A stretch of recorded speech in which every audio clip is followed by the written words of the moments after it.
Hello दोस्तों, अनुज जी के में आप लोगों का स्वागत है।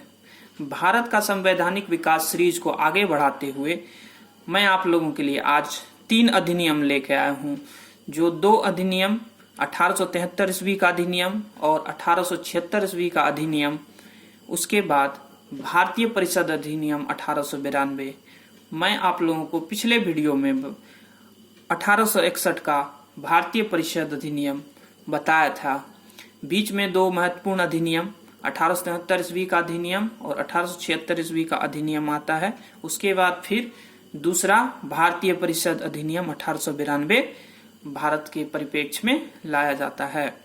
चलिए इन अधिनियमों के बारे में जानते हैं।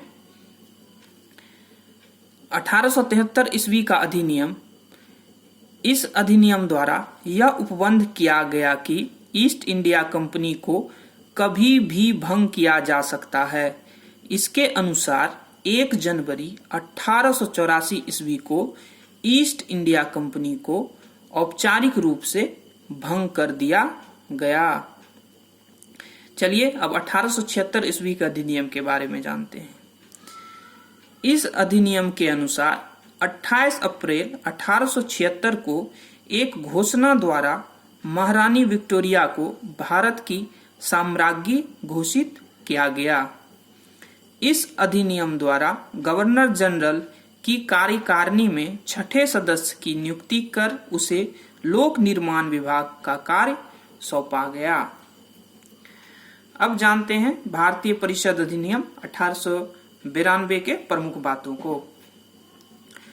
इस अधिनियम का उद्देश्य विधान परिषदों का विस्तार करना व अधिक शक्तिशाली बनाना था। गवर्नर जनरल की परिषद में अतिरिक्त सदस्यों की संख्या बढ़ाकर कम से कम 10 एवं अधिक से अधिक 16 कर दी गई।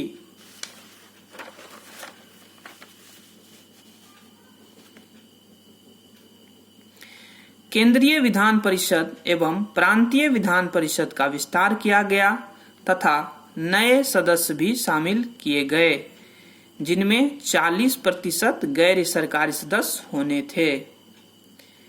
केंद्रीय एवं प्रांतीय विधान परिषदों में गैर सरकारी सदस्यों की नियुक्ति के अप्रत्यक्ष एवं सीमित चुनावी प्रावधान किए गए।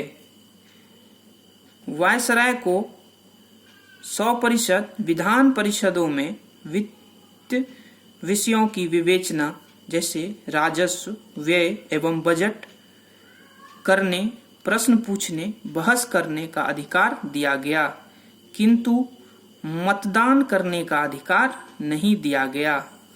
परंतु ऐसे विषयों पर नियम बनाने पर 100% राज्य सचिव की सहमति अनिवार्य थी।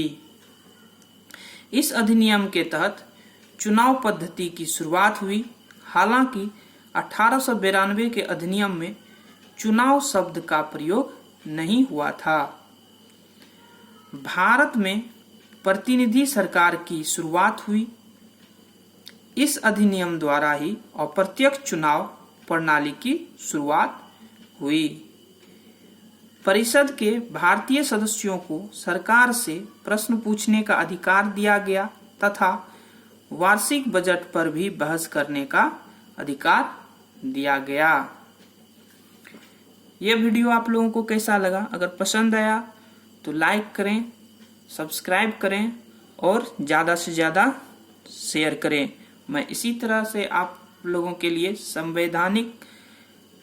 भारत का संवैधानिक विकास संबंधी वीडियो लाता रहूँगा। धन्यवाद।